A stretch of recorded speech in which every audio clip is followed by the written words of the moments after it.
SIT notice చట్టవిరుద్ధం, వారి పద్ధతితో నాకు గౌరవానికి ప్రతిష్టకి భంగం.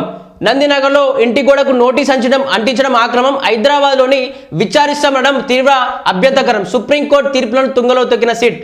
160 సిఆర్పిసి కింద నాకు నోటీస్ ఇచ్చే అధికారం ఏసీపీకి లేదు. మాజీ సీఎం ప్రతిపక్ష నేత భారతీయుడిగా నేడు విచారణకు హాజరవుతా. విచారణ అధికారికి 6 పేజీల లేఖ రాసిన కేసీఆర్ని విచారించేది వీలే. దీనికి సంబంధించి నందినగర్ నివాసానికి మీరు ఏ విధంగా స్టిక్కర్ అంటిస్తారు, నందినగర్ నివాసానికి ఈ విధంగా మీరు నోటీస్ ఇస్తారు. ఎర్రవల్లి ఫామ్ హౌస్కి రమ్మంటే మీరు ఎందుకు రాలేదు, హైదరాబాద్కి మాత్రమే ఎందుకు రావాలని మీరు దీనికి సంబంధించి ఇది చేశారు. అలాగే 160 సిఆర్పిసి కింద మీరు మాజీ సీఎంకి ఇచ్చేటువంటి అర్హత సిపికి ఎక్కడ ఉంది అని చెప్పేసి కూడా పెద్ద ఎత్తున వాళ్ళపైన మండిపడేది తెలుస్తుంది. అలాగే 6 పేజీల యొక్క లేఖను కూడా ఆ సిట్ అధికారులకు కూడా కేసీఆర్ రాసినట్టుగా అది కూడా తెలుస్తూ ఉంది. ఏదేమైనప్పటికీ భారత రాజ్యాంగాన్ని గౌరవించే వ్యక్తిగా తెలంగాణ మాజీ ముఖ్యమంత్రి ఒక భారతీయునిగా ఖచ్చితంగా విచారణకు వచ్చి తీరుతా అంటూ కూడా ఆ కేసీఆర్ ఇక్కడ చెప్తా ఉన్న పరిస్థితి కూడా కనిపిస్తూ ఉంది. అలాగే ఫోన్ ట్యాపింగ్ కేసులో సిట్ తనకు నోటీసులు ఇచ్చే విధానం చట్టవిరుద్ధమని మాజీ సీఎం బీఆర్ఎస్ అధినేత కేసీఆర్ అన్నారు. నోటీస్ ఇచ్చే విధానం వలన తన గౌరవానికి ప్రతిష్టకి భంగం కలిగిందన్నారు. ఈ మేరకు విచారణ అధికారి ఏసీపీకి పేజీల ఘాటు లేఖలు రాశారు. గతంలో దేశంలోని వివిధ కోర్టులు 160 సిఆర్పిసి కింద విచారణ సమయంలో ఇచ్చిన తీర్పులను ఈ సందర్భంలో లేఖలో ఉదాహరించారు. అంతకుముందు ఫామ్ హౌస్లో పలువురు లాయర్లతో కేసీఆర్ భేటీ అయ్యారు. ఆదివారం మధ్యాహ్నం 3 గంటలకు హైదరాబాద్ నందినగర్లోని తన నివాసంలో సిట్ విచారణకు హాజరవుతారని లేఖలో పేర్కొన్నారు. నందినగర్లోని తన నివాసానికి నోటీస్ అంటించడం చెల్లదని, రాజ్యాంగం ప్రకారం అది ఆక్రమమని తాను రాసిన లేఖలో కేసీఆర్ పేర్కొన్నారు. తాను నివసించే ఎర్రవల్లిలో తన స్టేట్మెంట్ రికార్డ్ చేయాల్సింది ఉందన్నారు. మాజీ సీఎం ప్రధాన ప్రతిపక్ష నేత భారతీయుడిగా సిట్ విచారణకు హాజరవుతారని తెలిపారు. తన ఎన్నికల అఫిడవిట్ ఆధారంగా ఇంటిని పరిగణలోకి తీసుకుని అక్కడే విచారిస్తామనడం సరికాదన్నారు. మాజీ మంత్రి హరీష్ రావు అఫిడవిట్లో సిద్దిపేట అడ్రస్ ఉందని, అయితే ఆయనకు హైదరాబాద్ ఇంటి అడ్రస్ నోటీస్ ఇచ్చి విచారించాలని గుర్తు చేశారు. చట్ట ప్రకారం ఏదైతే దీనికి సంబంధించి ఓకే మీరు మన అఫిడవిట్లో ఏదైతే అసెంబ్లీ అఫిడవిట్లో నిజంగా నా నందినగర్ నివాసమే డీటెయిల్స్ ఉన్నాయని చెప్పి ఓకే అక్కడ విచారిస్తున్నారు. ఓకే, కానీ హరీష్ రావును విచారించినప్పుడు హరీష్ రావు అఫిడవిట్లో సిద్దిపేట అడ్రస్ ఉంటుంది. మరి సిద్దిపేట అడ్రస్కు మీరు విచారించకుండా, సిద్దిపేటలో నోటీస్ ఇవ్వకుండా ఓన్లీ హైదరాబాద్లోనే ఎందుకు విచారించారు మీరు హరీష్ రావును అని చెప్పేసి కూడా దీనికి సంబంధించి చెప్తా ఉన్నాడు. అలాగే రాష్ట్రాన్ని కుదిపేస్తున్న ఫోన్ ట్యాపింగ్ అందుబాటులో ఉండాల్సిన అవసరం లేదని, కానీ విచారణకు హాజరవుతున్నారని గుర్తు చేయని వ్యక్తులు తన ఇంటికి నోటీస్ అందించారని కేసీఆర్ అభ్యంతరం వ్యక్తం చేశారు. సుప్రీంకోర్టు తీర్పులను ఉల్లంఘించిన సిట్. సుప్రీంకోర్టు తీర్పులను సిట్ తుంగలో తొక్కిందన్న కేసీఆర్ తన రాజ్యాంగ హక్కులను కాలరాస్తోందన్నారు. 2 సార్లు సిట్ తనకు నోటీసులు ఇచ్చిందని, అది చట్టవిరుద్ధం అన్నారు. మొదట నోటీసు ఇచ్చినప్పుడు తాను మున్సిపల్ ఎన్నికల బిజీలో ఉన్నందున మరో తేదీకి విచారణ వాయిదా వేయాలని కోరనన్నారు. అలాగే 65 ఏళ్ల పైబడిన వ్యక్తుల వారు నివసించే చోటే విచారించాలని చెప్పే సెక్షన్ 160 సిఆర్పిసి నిబంధనలను సిట్ అధికారుల దృష్టికి తీసుకెళ్లినట్టు కేసీఆర్ తెలిపారు. ఇక నోటీసులన్నీ ఎర్రవల్లిలోనే తన నివాసానికి పంపాలని సూచించినట్టు గులాబీ బాస్ పేర్కొన్నారు. ఇకపై సిట్ నోటీసు పంపనట్లు మరలా గోడికి అతికించినట్లే దాన్ని తీవ్రంగా ఆక్షేపిస్తారని చెప్పేసి కేసీఆర్ కూడా స్పష్టం చేశారు. అయితే దీనికి సంబంధించి 65 సంవత్సరాల పైబడిన వారు ఎవరిని కూడా 160 సిఆర్పిసి కింద వాళ్ళు ఎక్కడ విచారించమంటే అక్కడ విచారించాలి. హైదరాబాద్లో కావచ్చు, పల్లె ప్రాంతాల్లో ఎక్కడైనా అతనికి ఎక్కడ అనువైన ప్రదేశం ఉంటుందో అతను ఎక్కడ చెప్తాడో అక్కడ మాత్రమే విచారించాలి తప్ప మీరు రాజ్యాంగానికి వ్యతిరేకంగా మీరు చేస్తూ ఉన్నారు సిపి గారు, సిట్ అధికారులు అని చెప్పేసి కూడా పెద్ద ఎత్తున మండిపడతా ఉన్న పరిస్థితి. దీనికి సంబంధించి ఏదైతే నేను ఎర్రవల్లికి ఫామ్ హౌస్ రమ్మని చెప్పారు. అలాగే నందినగర్ నివాసంలో నేను లేని ప్రదేశాన్ని చూసి నేను లేని సమయంలో గోడకు ఏ విధంగా అంటించి వెళ్తారని చెప్పేసి కూడా కొంచెం ఆగ్రహం కూడా వ్యక్తం చేసినట్టుగా కూడా తెలుస్తోంది. అలాగే వారికి అధికారం లేదు. గతంలో supreme court Satyendra Kumar Antil versus CBI అనే కేసులో స్పష్టమైన ఆదేశాలు జారీ చేసిందని, వాట్సాప్ లేదా ఇతర ఎలక్ట్రానిక్ మార్గాల ద్వారా నోటీసులు పంపడం చట్ట విరుద్ధమని పేర్కొన్నది. చట్టం నిర్దేశించిన విధంగానే నోటీసులు ఇవ్వాలని ఆదేశించిందన్నారు. సిఆర్పిసి 160 కింద నోటీసులను వ్యక్తిగతంగా అందజేయాలని గుర్తు చేశారు. ఇది కోర్టు ధిక్కరణ కిందకు వస్తుందని లేఖలో పేర్కొన్నట్టు తెలుస్తున్నది. తన ఇంటికి నోటీసు అందించడం సిట్ అధికారి ప్రస్తుతం తాను నివాసం ఉండే పిఎస్ పరిధిలో లేదా పొరుగు పిఎస్ పరిధిలోనికి రానదని, సదరు అధికారికి తన నోటీసులు ఇచ్చే అధికారం లేదన్నారు. ఎన్నికల అఫిడవిట్ అసెంబ్లీ రికార్డులో ఉన్న అడ్రస్ ఆధారంగా ఎర్రవల్లిలోని తన ఇంట్లో విచారణ చేయలేమని సిట్ బృందం చెప్పడం సరికాదని, నోటీస్ ఇచ్చే సమయానికి వ్యక్తి ఎక్కడ ఉంటున్నారనే ఇది కీలకమన్నారు. తాను కొన్నేళ్లుగా ఎర్రవల్లిలో నివసిస్తున్నాను అనేది అనేది నిర్వివాద అంశమని అక్కడే తన స్టేట్మెంట్ రికార్డ్ చేయాల్సిందిగా బాధ్యత విచారణ అధికారులపై ఉందన్నారు.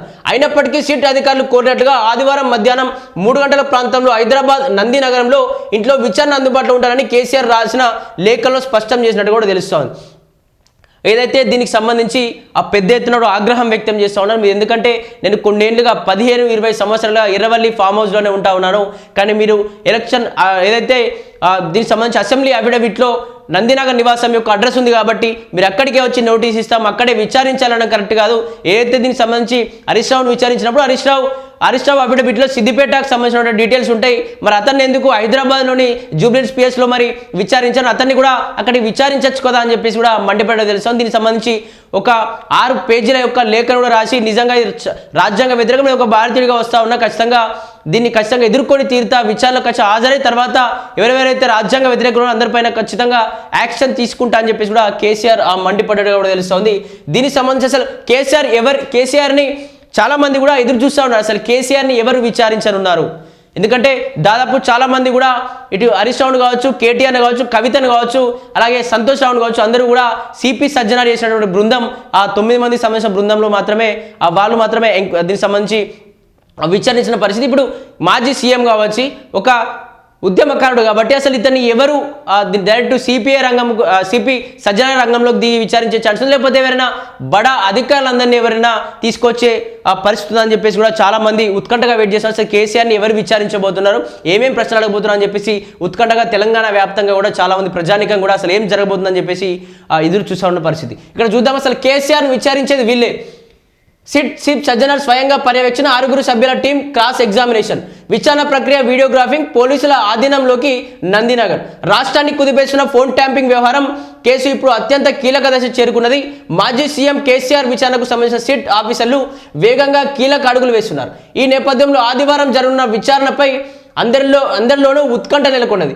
విచారణ అధికారులు కేసును ఏ ప్రశ్నలు అడగబోతున్నారు అనే విషయాలపై సర్వత్రా ఆసక్తి నెలకొంది. కేసులో నిందితుడిగా ఉన్నటువంటి మాజీ డీజీపీ రాధాకిషన్ రావు ప్రస్తావించిన పెద్దాయన అనే అంశంపైన వివరణ కోరనున్నట్టు తెలిసింది. కీలక నిందితుడైనటువంటి ఎస్ఐబి మాజీ చీఫ్ ప్రభాకర్ రావు వాంగ్మూలం ఆధారంగా సిట్ వివరణ రాబట్టే అవకాశం ఉన్నట్లు స్పష్టమవుతా ఉంది. ఇప్పటికే సిట్ ముందు హాజరైన మాజీ మంత్రులు కేటీఆర్, హరీష్ రావు, మాజీ ఎంపీ సంతోష్ రావు ఇచ్చిన సమాచారంలో ఏవైనా పొంతనలేని అంశాలు ఉంటే వాటిపై కేసీఆర్ నుంచి వివరం తీసుకున్నారు. అసలు ఫోన్ ట్యాప్ చేయాలనే ఆదేశాలు ఇచ్చింది ఎవరు, ఆ సమాచారాన్ని ఎక్కడ విశ్లేషించాలనే అంశాలపై లోతుగా ఆరా తీరినట్లు సమాచారం. సిట్ ప్రశ్నల పరంపరను కేసీఆర్ ఎలా ఎదుర్కొంటారనేది రాష్ట్ర వ్యాప్తంగా సంచలనంగా మారింది. ఏదైతే కేసీఆర్ విచారణకు సంబంధించి కేసీఆర్ విచారణ ప్రక్రియ మొత్తాన్ని వీడియోగ్రాఫింగ్ చేయాలని సిట్ చీఫ్ సజ్జనార్ అప్పటికే ఆదేశాలు జారీ చేసినట్టు తెలుస్తోంది. కేసీఆర్ను 6 సభ్యుల బృందం విచారించనున్నట్టు సమాచారం. సజ్జనార్ స్వయంగా ఈ కేసు దర్యాప్తును పర్యవేక్షిస్తున్నారు. కేసీఆర్కు జారీ చేసిన నోటీసులో పోలీస్ అధికారి వెంకటగిరి పేరును పేర్కొన్నారు. Special branch joint CP Vijay Kumar, investigation officer Jubilee Hills ACP Venkatagiri, Ramagundam CP Amber Kishore, డీజీపీలు రితిరాజ్, నారాయణ రెడ్డి విచారణ అధికారులుగా వెళ్లనున్నారు. విచారణ నేపథ్యంలో బీఆర్ఎస్ శ్రేణులుగా తరలివచ్చే అవకాశం ఉందని నిఘా వర్గాల సమాచారంతో కేసీఆర్ నివాసం వద్ద ఎలాంటి అవాంఛనీయ సంఘటనలు జరగకుండా పోలీసు భారీ బందోబస్తులు ఏర్పాటు చేస్తున్నారు. మాజీ మంత్రి టి హరీష్ రావు, కేటీఆర్ విచారణ సమయంలో బీఆర్ఎస్ శ్రేణులతో కలిసి హడావిడి చేసే అవకాశం ఉండడంతో నందినగర్ ప్రాంతాన్ని పోలీసులు తమ ఆధీనంలోకి తీసుకున్నట్టుగా కూడా తెలుస్తోంది. దీనికి సంబంధించి డైరెక్ట్గా సిట్ చీఫ్ అయినటువంటి సిట్ చీఫ్ అయినటువంటి సజ్జనార్ కూడా పెద్ద ఎత్తున రంగంలోకి దిగబోతున్నారు. అతనే డైరెక్ట్గా అక్కడ ఏం జరగబోతుంది అని చెప్పేసి కూడా ఆ 6 బృందం, ఏదైతే సిట్ అధికారులు 6 బృందం ఉందో ఆ బృందంతో కలిసి అతను కూడా కూర్చొని పర్యవేక్షించనున్నాడు.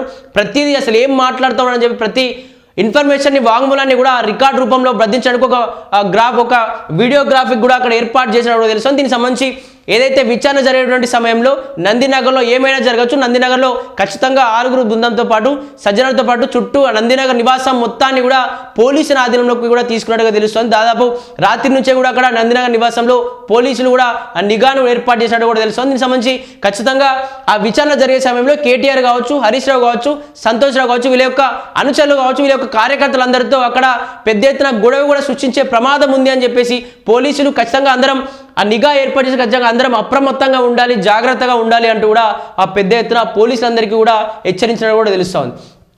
అలాగే దీనికి సంబంధించి మరో వార్తలు చూడొచ్చు. కేసీఆర్కు సిట్ నోటీసులపై నిరసన, దిష్టిబొమ్మల దహనానికి బీఆర్ఎస్ పిలుపు.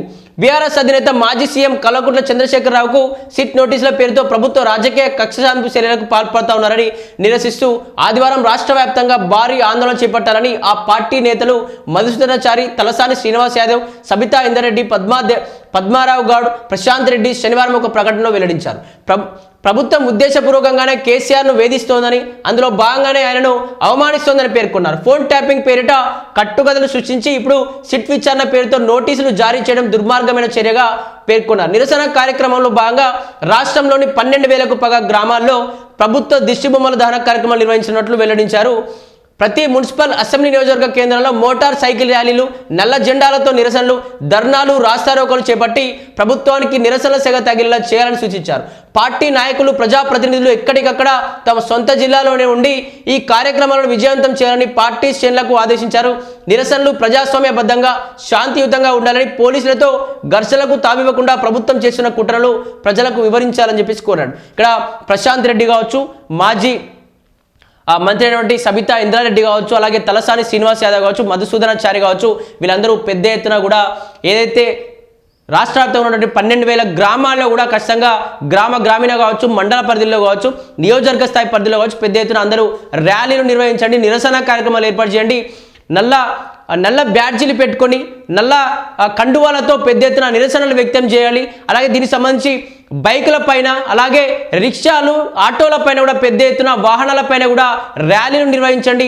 నల్ల బ్యాడ్జీలు వేసుకొని మాజీ సీఎం కేసీఆర్ని మీరు ఏ విధంగా కావాలంటే కుట్రపూరిత రాజకీయాలు చేస్తూ ఉన్నారు. మాజీ సీఎం కేసీఆర్ ఎక్కువగా ప్రశ్నిస్తూ ఉన్నారు కాబట్టి ఈ తెలంగాణలో ఎవరు ఎక్కువ ప్రశ్నిస్తూ ఉన్నారు వాళ్ళపైన కేసులు పెట్టే ప్రయత్నం జరుగుతుంది.